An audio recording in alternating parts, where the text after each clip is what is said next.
is Oscar Quech from the University of Management. We are here in Lentanai village in Samburu County, working with communities on issues of rangeland management and sustainable land use planning. And here they are working very hard to come up with participatory rangeland map to be able to identify areas where they need to take action and understand their resources, distribution, and the challenges of the resources as one of the lessons for the day. And something interesting I want to pick up today is on issues of tree management, and we want to discuss tree resource management within the particular rangelands. Having known that the value of trees to this community is very critical as a source of feed, as a source of fuel wood energy, as a source of environmental protection for the issues of erosion and of course also being a very key carbon sink that benefits everybody in the world. And looking at what we are seeing here, this is rangeland, and you can see there is a tree growing here. This is acacia totalis. One of the ecological lessons here is that this tree, as you can see, is growing, and it's supposed to grow and be a tree just like the trees on the background, but something is happening. This is utilization. Because of overgrazing and of course high number of animals here, overstocking, this tree has not been given the advantage to grow up and become just like any other tree within this particular ecosystem. And as you can see, this other seedling here growing, one of the seedlings also growing. There is overbrowsing on it, and it's getting disadvantaged to grow up and become like any other tree. There is another one here that is growing as well. And the same challenge happens to very many other species in this particular landscape. This is another tree that is trying to come up. It has actually been reduced into a shrub kind or a shrub dwarf kind of tree. Yet we know it's supposed to grow and become a big tree within this particular landscape. And this is basically what is happening. The goats, the sheep, and of course the camel as well, of course, browse on it because there's nothing much to eat here. These are the plants that you're seeing. These are invasive, so less palatable to these particular animals, so they try to avoid it as much as they can. And also looking at one of the issues that we do in rangeland management, of course, these communities adapt to situations like climate change, feed availability, by doing what we call coppicing to feed the animals during dry periods, of course, when there's no feed. And this is a tree that has been coppiced, it has been cut, and this has been done very unsustainably. The tree is actually dead. Yeah? They cut off all the branches to feed the animals during dry seasons, and the same thing that happened to this. So over cutting this tree to feed the animals basically kills all the material that is supposed to be helping the plant live for the photosynthesis to happen. And when that happens, of course, the plant dies and the tree dies, and of course there is no future feed for these particular animals in that particular area as well. So they all both lose feed for the future, but the plant that was also very critical to the ecosystem also disappears. This is another tree that has been reduced to a shrub, of course, very overbrowsed, all the time being overbrowsed, so it will never grow into a big tree as we expect. And one of the challenges in this particular rangelands is basically growing a new tree, bringing in a new tree to grow into a bigger tree is a very big challenge. So if we get a tree like this that are trying to come up, then we need to put in management strategies to advantage them, to give them a chance to grow and become just like any other tree, which can easily be attained by having a planned grazing system, proper choice of animals to do the grazing in different particular grazing blocks, so that at least if you're going to have grazers being part of the main livestock species to use a particular grazing block, then it reduces pressure from browsing, and these plants are able to regenerate and become slightly better in terms of growth, become wood-like and tree-like, and of course that ensures that we have a future tree in that particular landscape. And if we don't do that, we keep on having a high number of browsers as we are seeing in this particular landscape. What is happening is that the high number of browsers, of course, give pressure to these trees that are coming.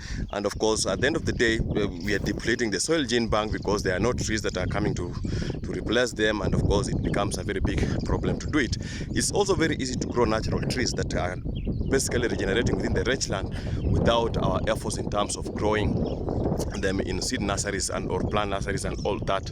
And when we have these natural ones growing, then we need to use practices that of course benefits them to regenerate. For example, farmer managed natural regeneration, of course trying to put up water structures around the trees to advantage them in terms of accessing enough moisture to be able to grow, just like a basin below the tree seedling that is growing, and of course protecting it from overutilization at that younger stage.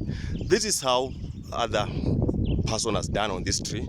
They have done some coppicing. They're luckily that this tree looks very resilient. It has tried to sprout, bring back the branches that were off cut, and you can see everything was cut down just like the other tree that is dead. And this one has tried to regenerate. So the thing is, how do we train these communities? We need to let them know how to do this coppicing of branches. At least some material should be left back to the tree to be able to, of course, do photosynthesis and survive as well for the next future feed, resource and generation of trees. Otherwise, if they continue doing this, of course, it's going to be a challenge. And I think it just depends with the person doing it, Probably the knowledge on how they do it is something that we need to embed more seriously into the communities. This other tree that is just in front of me, this is slightly better done. The person has actually coppiced, removed some branches, fed to the animal, but left some branches to the tree so that the tree is continuing to survive. I don't know if it's by coincidence or that is by design, because it looks taller than this. Probably he was not able to reach the higher heights to cut it up or something. But this is how they should do it, and of course ensure that the plant is able to survive. The rangeland, as you can see, there are very many mature, fewer trees. Of course, many smaller ones are disadvantaged. They are not growing up height, not attaining the height of getting to grow into a bigger tree because of overutilization, overbrowsing. And annuals are taking over because of overgrazing that has happened in the past. Soil gene bank of the grasses has disappeared, and then this makes this land just more suitable for browse species, camels, goat, and that. But we can deal with this situation by, of course, coming up with strategies to, of course, do reseeding, pasture reseeding, and rehabilitation using on-site water harvesting structures to benefit this community. So this is something that we are working with the communities in Lentanai and within the Samburu County and the Samburu County government and other development partners like VSF. And this is something that we need to intensify and, of course, make sure that we reclaim this landscape that you are seeing, a very useful landscape, for animal production. We know Kenya, we have a challenge of meeting our demand for feed.